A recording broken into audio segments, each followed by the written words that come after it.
Será que a história nos mostra que o êxito dos grandes heróis da fé foi sem a oração? Nós vemos na história moderna homens que são citados em toda a teologia ensinada, mas não são copiados da história moderna. Lemos ali Policarpo, Irineu, Crisóstomo, Agostinho, Tomás de Aquino. Que homens tremendos, que homens poderosos. Qual o êxito deles? Homens de profunda oração, homens de oração. Os reformadores, a Bíblia, a história diz dos primeiros reformadores, John Hus. A história diz que ele morreu queimando, cantando e orando. John Hus, olha que homem tremendo, um homem de profunda oração. Lemos de Jerônimo Savonarola, dos primeiros reformadores. Qual o êxito de Savonarola? O precursor de Martinho Lutero, um homem de profunda oração.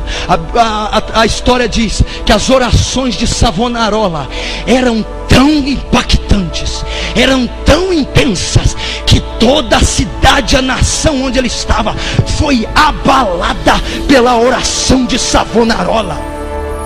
Eu vejo Martinho Lutero, um homem que marcou a história, um homem que parece que depois de Cristo conseguiu um impacto na terra e nas eras como quase nenhum outro. Martinho Lutero, a biografia diz que ele orava 3, 4, 5 horas por dia. A história conta que antes dele começar a reforma, antes dele peitar todos os principados, depois de orar assim a madrugada inteira, ele vai destemidamente, não revoga, e cria a revolução, e vem a reforma. E hoje somos filhos da reforma, porque um homem estava de joelhos. E os puritanos, o que dizer dos puritanos?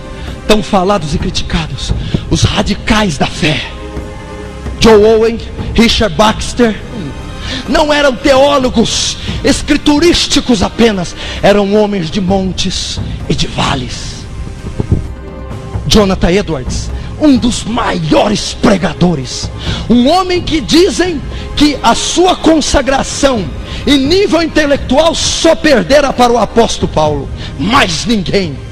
Um homem magro, com o rosto magro de tanto orar e jejuar. Um homem que até hoje, pecadores nas mãos de um Deus irado. Esse sermão é vendido nas livrarias até hoje. Qual o segredo de Jonathan Edwards? A biografia diz que quando ele pregava nos auditórios, os pecadores caíram de joelhos chorando. Me perdoa, Deus, porque eu sou um pecador. Visitei o velho templo da Nova Inglaterra, onde Jonathan Edwards pregou o comovente sermão, pecadores nas mãos de um Deus irado. Edwards segurava o esboço tão perto dos olhos que os ouvintes nem viam seu rosto. Porém, com a continuação da leitura, o grande auditório ficou abalado. Um homem correu para a frente no púlpito e clamou: Senhor Edwards, tenha compaixão. Outros se agarraram nos bancos, pensando que iam cair no inferno vivos. Vi as colunas que eles abraçaram para se firmarem, pensando que o juízo final havia chegado. O poder daquele sermão opera no mundo inteiro, mas convém saber algo da parte da história que geralmente não contada. Antes desse sermão, por 3 dias, Edwards não se alimentara. Durante 3 noites não dormira. Rogara a Deus sem cessar em oração: dá-me a Nova Inglaterra. Ao levantar-se da oração, dirigindo-se para o púlpito, alguém disse que o rosto dele era semelhante ao rosto de um anjo. Antes de abrir a boca para proferir a primeira palavra, a convicção caiu sobre o auditório.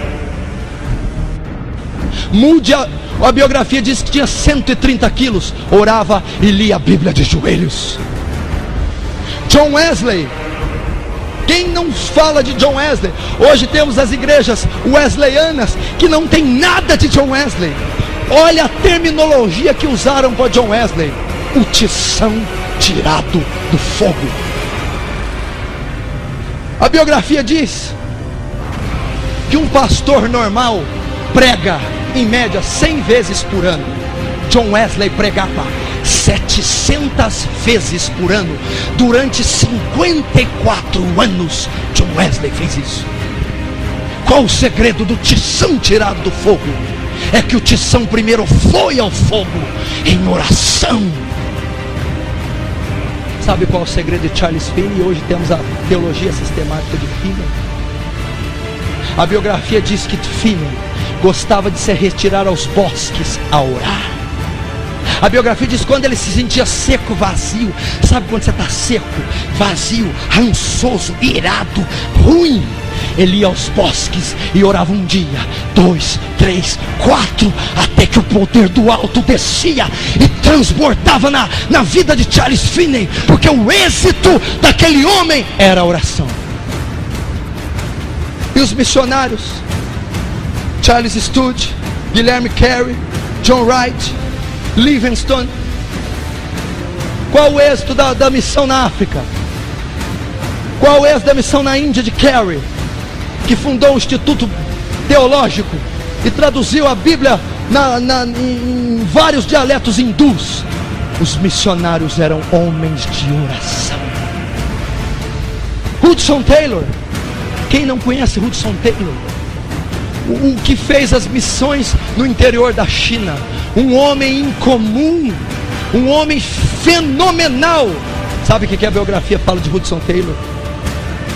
A biografia diz assim: o sol nunca nasceu na China sem que Hudson Taylor estivesse de joelhos. Ele dá uma declaração de: se eu tivesse 100 vidas, eu as daria todas para a China. Por isso foi um dos maiores missionários.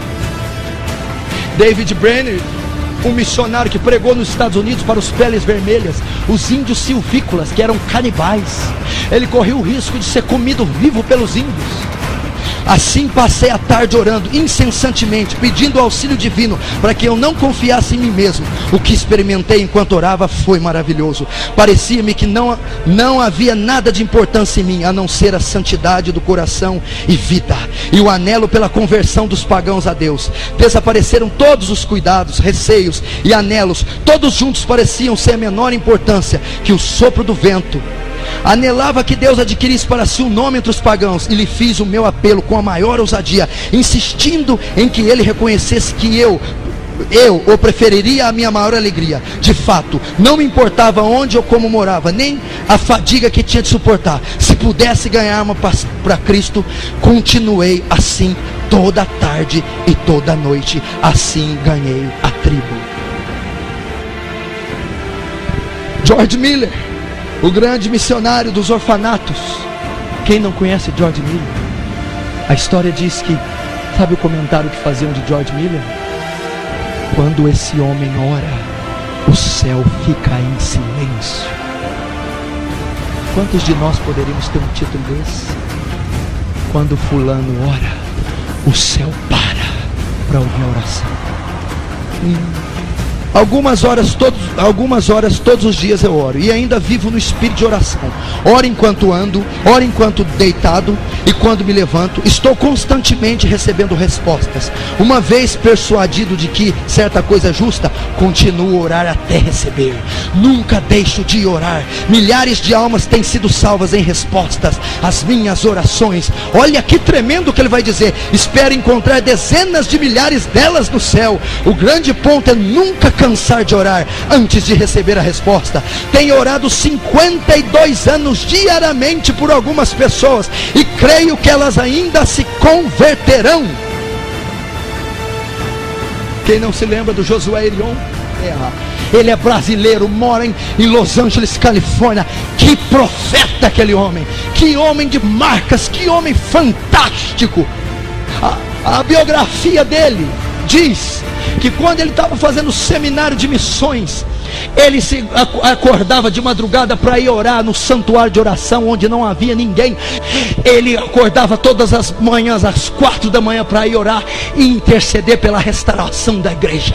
Um dia ele acorda, está um profeta de Deus lá, e olha para ele e diz assim: Irion, assim diz o Senhor, todas as madrugadas quando você se levanta para interceder para a minha igreja, eu, o Senhor teu Deus, já estou aqui te esperando, porque eu recebo a tua oração. Charles Haddon Spurgeon, o príncipe dos pregadores. Ele tinha uma igreja que chamava Tabernáculo. Sabe quantos membros tinha a igreja de Spurgeon? 12.000 membros. 12.000 membros. Perguntaram para Charles Spurgeon: qual é o segredo do crescimento da igreja do Tabernáculo?